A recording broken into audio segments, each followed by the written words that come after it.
हर हर महादेव, जय महाकाल। दोस्तों, 15 मई को बुधवार अष्टमी का बड़ा ही प्यारा और पावन सा दिन है।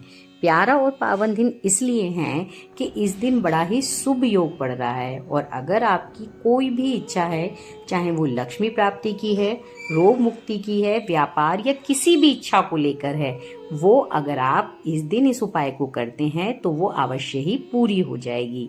पूज्य गुरु जी की कथा से सुनकर बहुत अच्छे से आपको बताने का प्रयास करूंगी। दोस्तों, बुधवार की अष्टमी के दिन गणेश जी के साथ साथ माँ गौरी और भगवान भोलेनाथ की भी पूजा की जाती है। तो इस उपाय के लिए दोस्तों आपको लेनी है 5 दुर्वा और साथ ही आपको 2 सफेद फूल लेने हैं।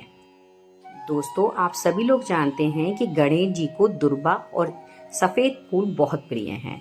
तो अब आपको कहीं भी जाने की जरूरत नहीं है। आप अपने घर में ही गणेश जी की कोई मूर्ति या प्रतिमा हो, वहां पर आप गणेश जी का एक बड़ा ही प्यारा सा नाम है मयूर ध्वज, तो आप उनके मयूर ध्वज नाम का स्मरण करते हुए वो 5 दुर्वा और सफेद फूल उनके चरणों में समर्पित कर देंगे।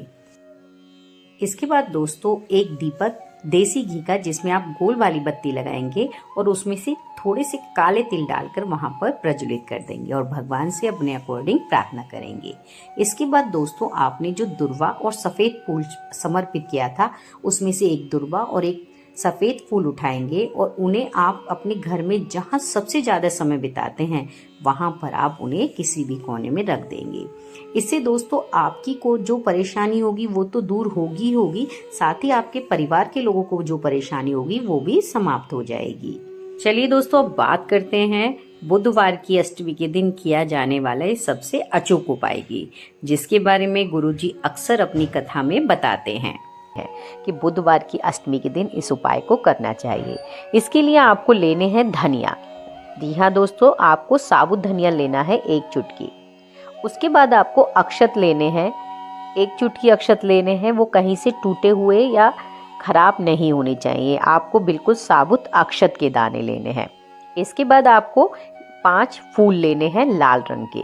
कोई से भी फूल आप ले सकते हैं, लेकिन लाल रंग के 5 फूल लेने हैं और इसके बाद आपको एक लाल कपड़ा लेना है।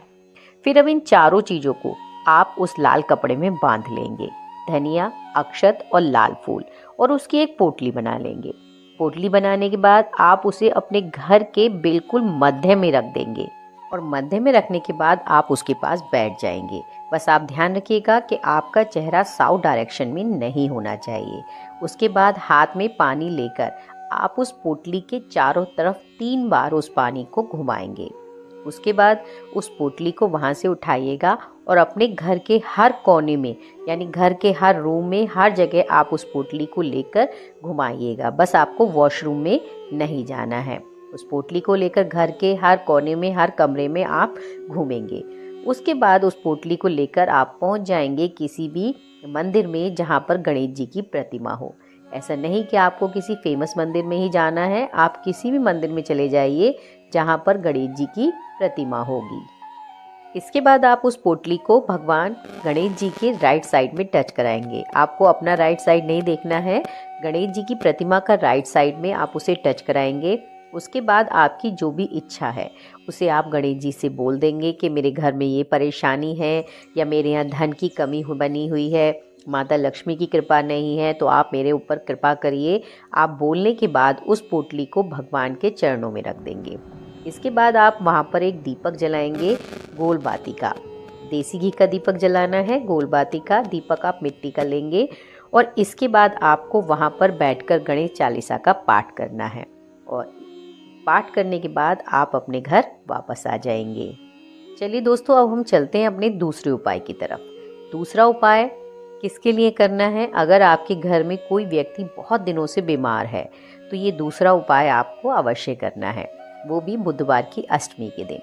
इस उपाय के लिए आपको 2 बेलपत्र लेने हैं, साथ ही आपको एक जल का लोटा लेना है और तांबे के लोटे में आप अपने घर से जल भरेंगे और इसको लेकर आप पहुँच जाएंगे भगवान भोलेनाथ के मंदिर में।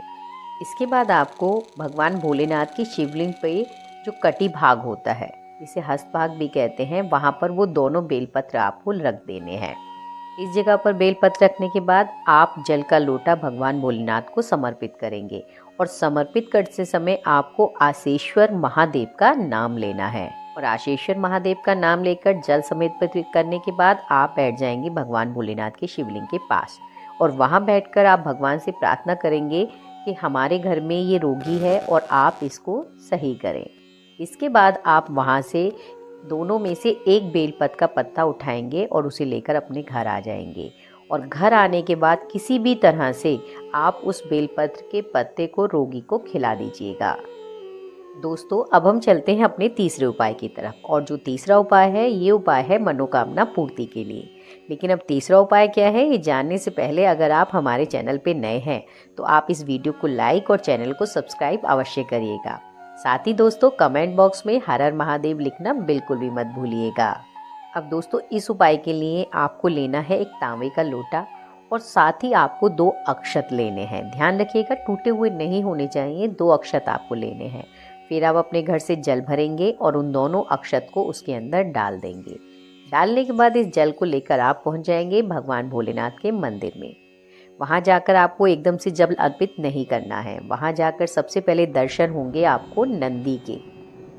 तो आप सबसे पहले थोड़ा सा जल नंदी के जो उठा हुआ वाला पैर है उस पर आप चढ़ा देंगे और चढ़ाने के बाद आपको उसके कान में एक शब्द बोलना है और वो शब्द है सूर्यसा, यानी सूर्यसा शब्द आपको उसके राइट या लेफ्ट किसी भी कान में आपको बोल देना है। और इसके बाद आपकी जो मनोकामना है वो आप नंदी के कान में बोल देंगे और उसके बाद बचा हुआ जो जल है वो सारा का सारा आपको भगवान भोलेनाथ की शिवलिंग पर समर्पित करना है और जल चढ़ाते हुए आपको श्री शिवाय नमस्तुभ्य का जाप करना है।